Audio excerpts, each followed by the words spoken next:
अलम विषय वार्तया नरक कोटि बीभत्सया। बंद करो ये विषय वार्ता का चिंतन कथन श्रवण, ये कोटि नरकों जैसा भय प्रदान करने वाला है। अभी तुम्हें समझ में नहीं आ रहा।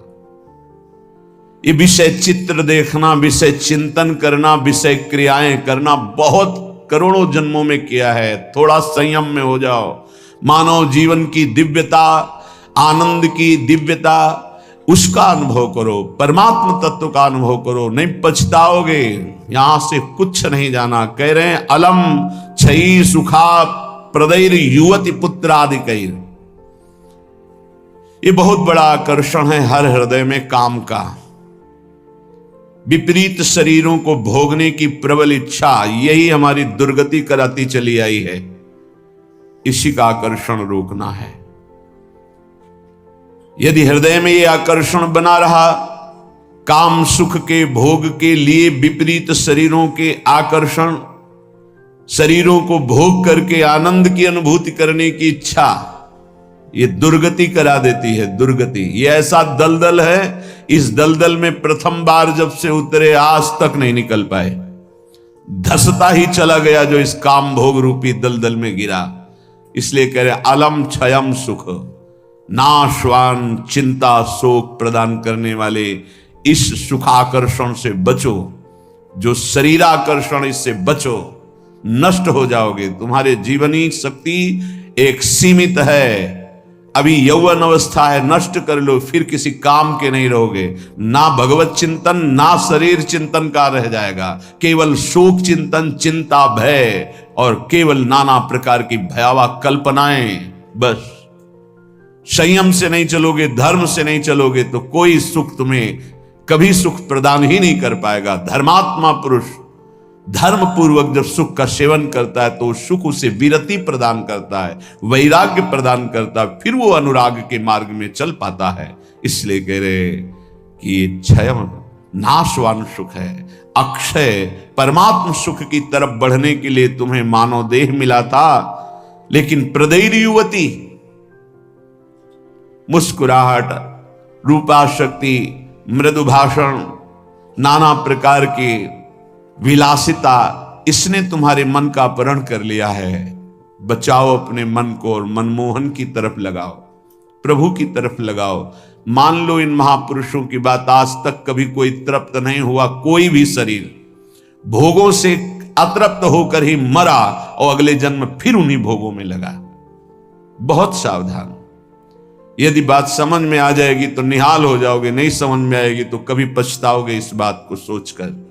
ये महापुरुषों के वचन है।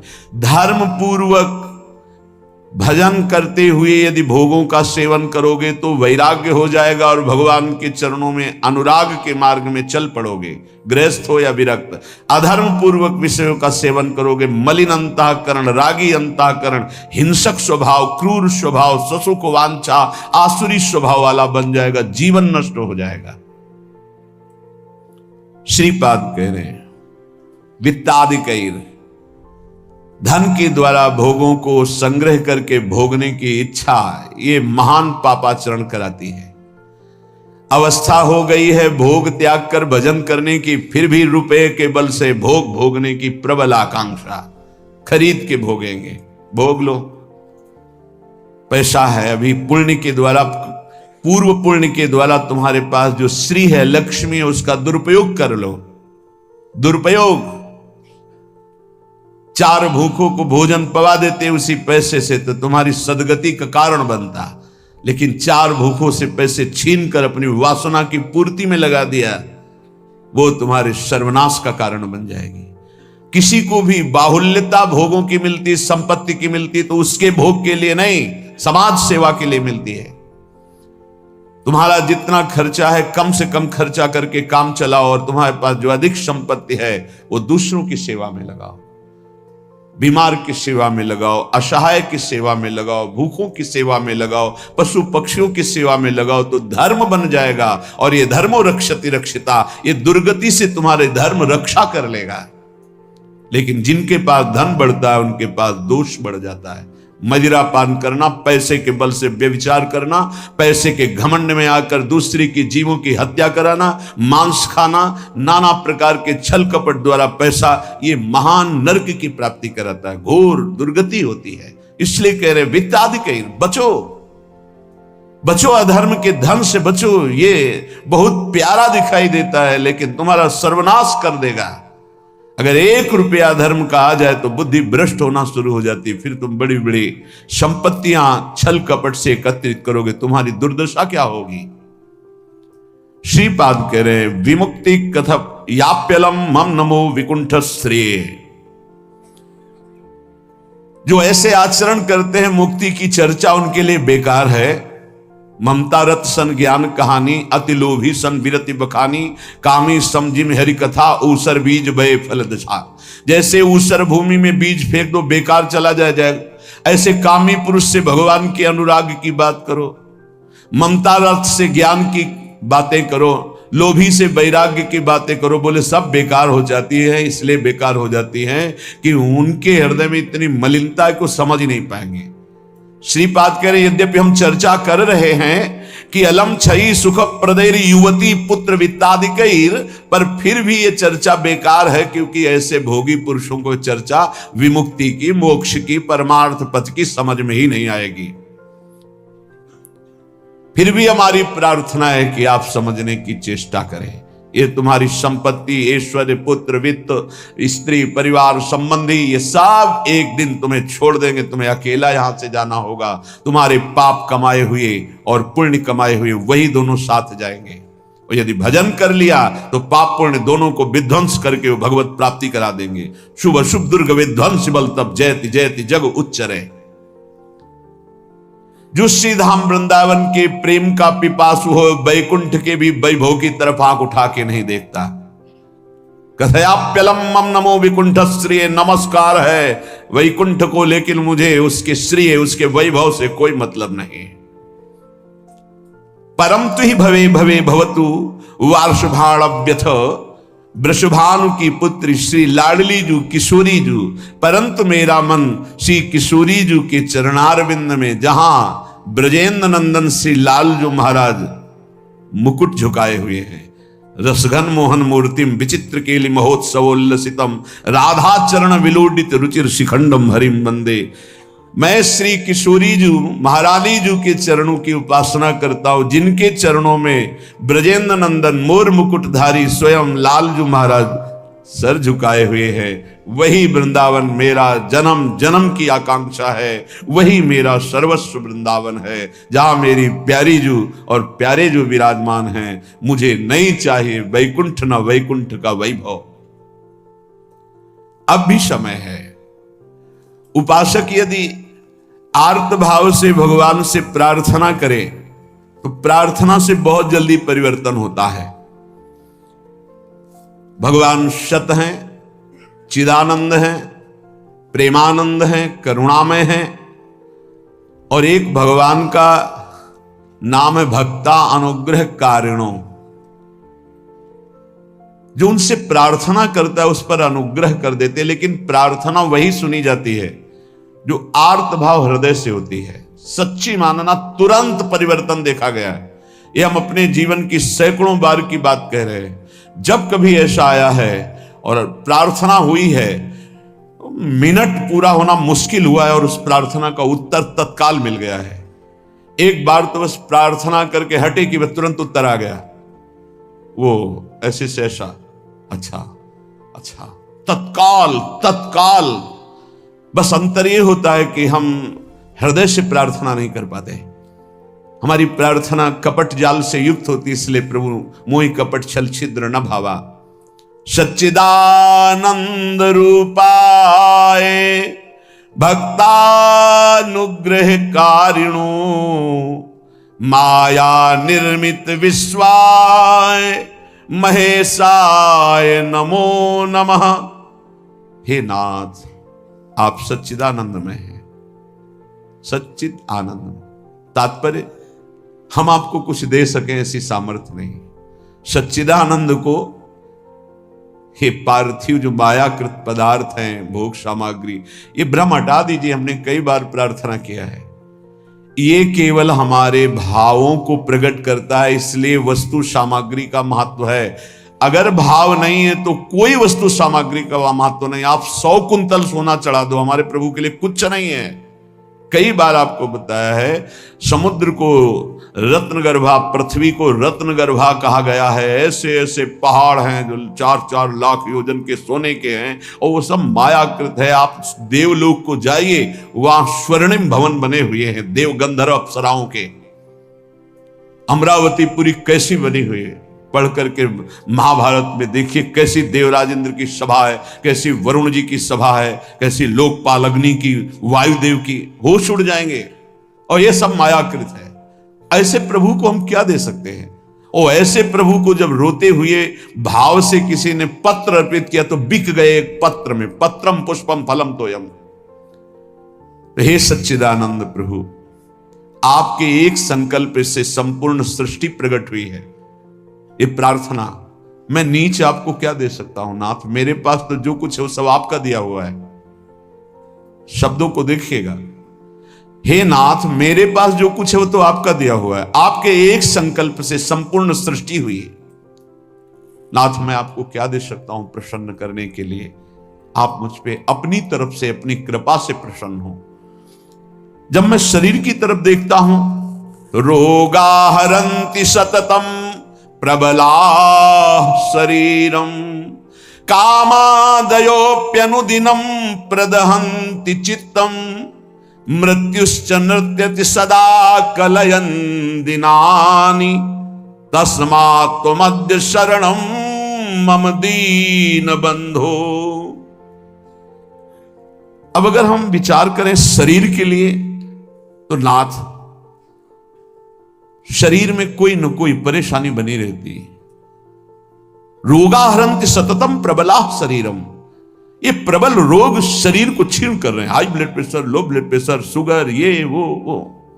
हम क्या आपसे वादा करें कि हम ऐसी साधना करेंगे कि आप प्रसन्न हो जाएंगे? पहली बात, बाहरी वस्तुओं की। नाथ, आपने एक संकल्प में अनंत ब्रह्मांडों का सृजन किया। स्वामी, मेरे पास जो वस्तु आपकी दी हुई है, मैं किस वस्तु से आपको रिझा सकता हूं? नाथ, वो तो आपकी दी हुई है। रही शरीर की बात, तो रोगाहरंति सततम प्रबला शरीरम, प्रबल रोग हमारे शरीर की शक्ति को छीण कर रहे हैं। अंदर आए सूक्ष्म शरीर, तो कामादयोप्यनुदिनं प्रदहन्ति चित्तम, ये काम, क्रोध, लोभ, मोह, मद, मत्सर इतना गंदा किए हैं अंदर की, हम कैसे आपको कहें कि हम अंदर से आपका ध्यान धर पाएंगे? कभी काम अपना प्रभाव दिखाता है, कभी क्रोध अपना प्रभाव, कभी लोभ, कभी मोह, कभी अहंकार, कभी ईर्ष्या। नाथ, बड़ा गंदा हृदय है। और पूरे जीवन की तरफ देखें, वादा करें कि आज संकल्प लेते हैं कि 5 वर्ष हम ऐसा करेंगे, तो 5 मिनट का भरोसा नहीं। मृत्युश्च नृत्यति सदा कलयन् दिनानि, नाच रही मृत्यु सिर पर, पता नहीं प्रभु कब हमारे शरीर का अंत हो जाए। इसलिए नाथ, मैं आज प्रार्थना करता हूं कि मेरे पास आपको प्रसन्न करने के लिए कुछ नहीं है। आपकी दी हुई भोग सामग्री और ये शरीर रोगों का घर, मन विकारों के द्वारा अपवित्र, और प्रभु पूरा जीवन मृत्यु के हवाले। किस समय मेरी मृत्यु हो जाए मुझे भरोसा नहीं, पता नहीं। नाथ, तस्मात् त्वमद्य शरणं मम दीन बंधो, हे दीन बंधु, अब एक ही उपाय, मैं आपकी शरण में हूं। आप मुझे अपने चरणों की शरण में रख लीजिए। हे प्रभु, वे देहो विनश्यति सदा परिणामशीलस् चित्तम च खिद्यति सदा विषयानुरागी बुद्धि सदा ही रमते विषये सुनांतस् तस्मात् त्वमद्य शरणं मम दीन बंधु। बहुत सुंदर नाथ, ये शरीर का प्रतिपल परिवर्तन हो रहा है। कभी घुटने के बल था, फिर किशोर अवस्था आई, फिर जवानी आई, फिर धीरे धीरे ढल रहा है। ये नाशवान शरीर नाश की तरफ जा रहा है। और प्रभु मन प्रतिपल भोगों में लगा हुआ है, हमारा चित्त प्रतिपल भोगों में लगा हुआ है। ईमानदारी की बात देख लो, ये खाऊंगा, ये पीऊंगा, ये देखूंगा, ये भोगूंगा, ये भोगा, अब ये भोगूंगा, ऐसी ही गणित चलती रहती है अंदर। और मेरी बुद्धि बस एक ही बात, इस विषय को भोगने में ये सुख है, निश्चय करती है विषयों में सुख है। मारा गया प्रभु, मारा गया। कुछ भी ऐसा नहीं है जिस पर मैं टिक सकूं। शरीर टिक नहीं रहा क्योंकि नाशवान प्रतिक्षण नाश की तरफ जा रहा। मन प्रतिक्षण भोगों का चिंतन कर रहा। बुद्धि यही निश्चय करा रही कि भोगों में, रुपया में, घर में, मकान में, स्त्री में, पुत्र में, शरीर में, इन्हीं में सुख है। नाथ, कभी मैं आत्मा राम नहीं बन सका, अर्थात अपने स्वरूप को नहीं जाना कि मैं कौन हूं। इसलिए दीन बंधु अब आपकी शरण में हूं, बचा लीजिए मुझे। हे नाथ, मैं आपकी शरण में हूं। आयुर्विनश्यति यथा मघटस्तथोयम विद्युत प्रभेव चपलाबत यौवनश्री वृद्धा प्रधावती यथा मृगराज पत्नी तस्मात् त्वमद्य शरणम मम दीन बंधु। प्रभु, जैसे कच्चे घड़े के प्रभाव को जानो कि पानी डालते ही वो फैल जाता है, नष्ट हो जाता है। कच्चे घड़े में पानी नहीं टिकता। नाथ, इस तरह मेरा शरीर है, कच्चे घड़े की तरह, पता नहीं कब फूट जाए। जैसे पानी का बुलबुला बढ़िया दिखाई दे रहा है लेकिन किस क्षण फूट जाए उसका भरोसा नहीं, बिल्कुल ऐसे ही। विद्युत प्रभेव चपला बत यौवनश्री, ये जवानी, ये वैभव बिजली की तरह है। इसको भी देखा, बहुत चंद दिनों में नष्ट होते देखा। ये जो श्री अर्थात लक्ष्मी है, चपला है, इसे चंचला कहा गया है। ये किसी एक जेब में बराबर नहीं टिकेगी। वही रुपया लाखों लोग कह चुके हैं कि मेरा है और लाखों कहेंगे मेरा है, वो बदलता चला जाएगा, चपला है। आयुर्विनश्यति यथा मघटस्थ तोयम विद्युत प्रभेव चपला बत यौवनश्री। ये जवानी, ये रुपया, ये भोग सामग्री, ये वाहवाही किसी की ब्याही हुई नहीं है। आज जवान हो, कल तुम्हारी दुर्दशा हो जाएगी। आज धनी हो, कल मांग करके तुम्हें खाने की भी हिम्मत नहीं रहेगी, ऐसी स्थिति आ जाएगी। बहुत होश में। वृद्धा प्रधावती यथा मृगराज पत्नी, जैसे सिंहनी खाने को तैयार है, ऐसे रोग युक्त वृद्धावस्था तुम्हारा इंतजार कर रही। जब धक्का लगा के घर से बाहर कर दिए जाओगे, कर्म के परिणाम में कुछ भी तुम्हारा नहीं, कोई भी तुम्हारा नहीं। ऐसे कितने उदाहरण हैं। इसलिए अभी दीन बंधु प्रभु के नाम जपने का अवसर जप लो।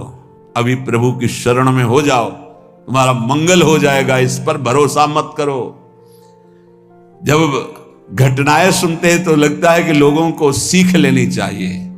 अपने पुत्र को 10,000 करोड़ की संपत्ति कमा के दी, उसी पुत्र ने धक्का मार के बाहर कर दिया। वो रोता घूम रहा है कि हमें अपने घर में रख ले। ए भाई, हरिशरणम अगर ये जीवन में नहीं है तो तुम्हारा सब जीवन व्यर्थ चला जाएगा।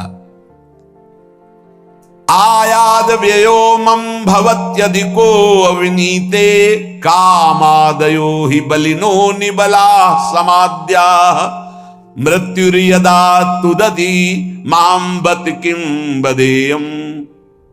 हे प्रभु, ये जो रुपए की आय है,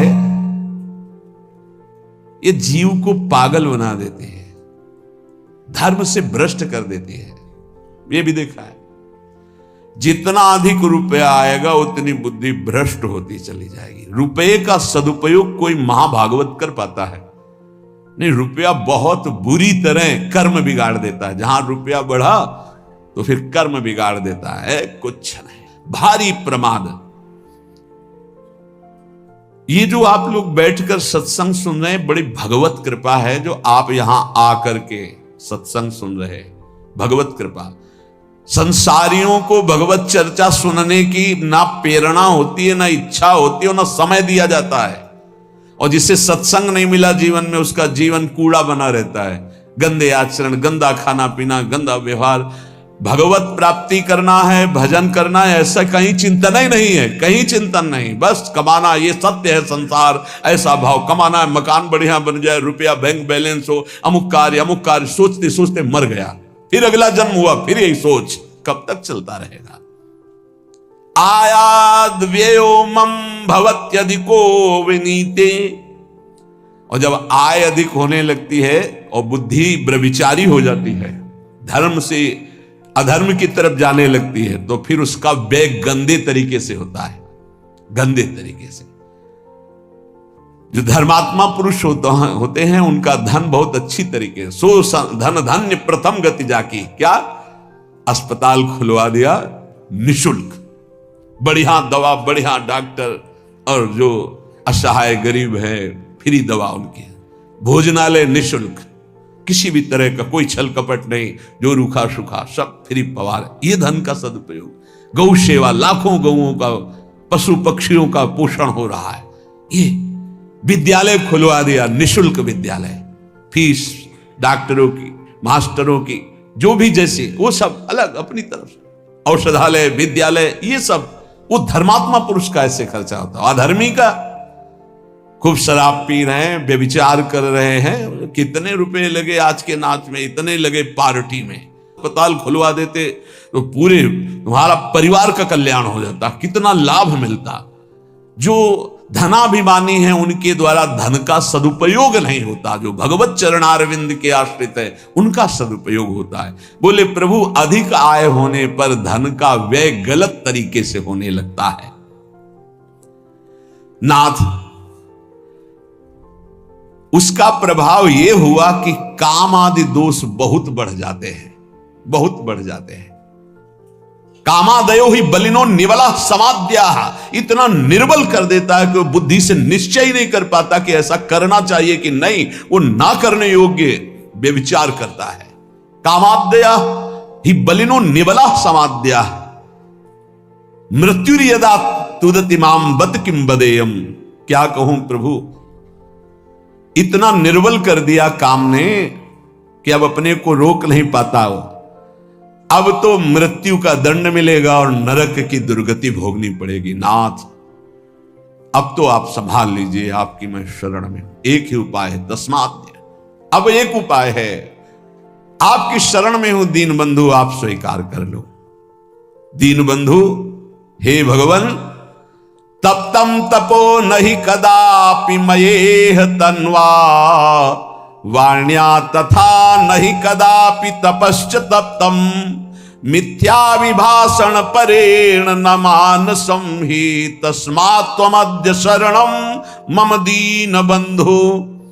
प्रभु, कभी किसी तीर्थ में जाके कष्ट रूपी तपस्या नहीं की। करना चाहिए हर गृहस्थ को, विरक्त को भी। आप गृहस्थ हैं, वृंदावन धाम आए, एक दिन तो उपवास कीजिए, पानी पी के रहिए, चाहे जितने करोड़पति हों। अगर लाभ लेना है तो बात हमारी प्रार्थना मान लीजिए। एक दिन में मर नहीं जाओगे, एक दिन उपवास करो, 3-4 दिन के लिए वृंदावन आए हो तो 24 घंटे केवल पानी पी के रहो। नहीं, ऐसी स्थिति आएगी महीनों पानी नहीं जाएगा मुख में। बात मान लो, तुम्हारे कर्म भस्म हो जाएंगे जो अशुभ कर्म करते हो।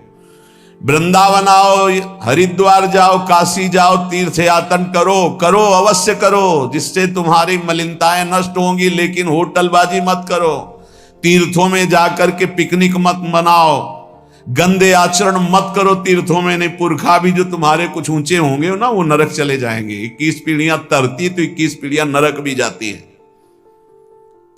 तीर्थ याटन करने का लाभ वही ले पाता है जो तीर्थों में जाके तप करता है, कष्ट सहता है। एक दिन जल से व्यतीत करो, दूसरे दिन फलाहार करो, तीसरे दिन थोड़ा अन्न ले लो, कोई अपराध न बनने पावे, बचा के अपने पुण्य निकल जाओ। कोई दोष दर्शन न करो, किसी की निंदा न करो, कोई पापाचरण न करो। तीर्थ आए हो, किसी को जब तक साधु संग नहीं मिलता तो तीर्थों का भी लाभ नहीं ले पाते। वृंदावन धाम आए, मुख में मसाला खाए, 25 से थूक दिया, वैष्णव आ रहा जब करते, और उसके पैर में पड़ा, सारे सुख तो थूकने वाले के नष्ट हो गए। दोना में चाट खाई, परिक्रमा मार्ग में फेंक दिया। उनको क्या पता है कि कहां क्या है। दीवाल में ऊपर लिखा है राधा, और वहीं खड़े लघु संघ, तुम्हारे पुरखा भी सुकृतहीन हो जाएंगे जो तुम आचरण कर रहे हो, क्योंकि तुम्हारे भाव का संबंध है वहां से। बहुत सावधान। तीर्थों में लाभ तभी ले सकते हो, लघु शंका बहुत देख के, कहां कर थूकना बहुत देख के। तीर्थों में जाए पक्का, एक दिन उपवास करे, एक दिन फलाहार करे, एक दिन थोड़ा सा अन्न, और वो भी पवित्र अन्न। ऐसा नहीं कि आदेश कर दिया खूब छौंक बघार के प्याज लहसुन हो ये वो, तीर्थयाटन करने गए हो, ऐसे थोड़ी जाया जाता है तीर्थयाटन। मनोरंजन के लिए मत जाना कभी हरिद्वार, ऋषिकेश, काशी, वृंदावन, मनोरंजन के लिए मत आना। अगर मनोरंजन के लिए आए हुए हो तो जितने सुकृत हैं सब नष्ट हो जाएंगे।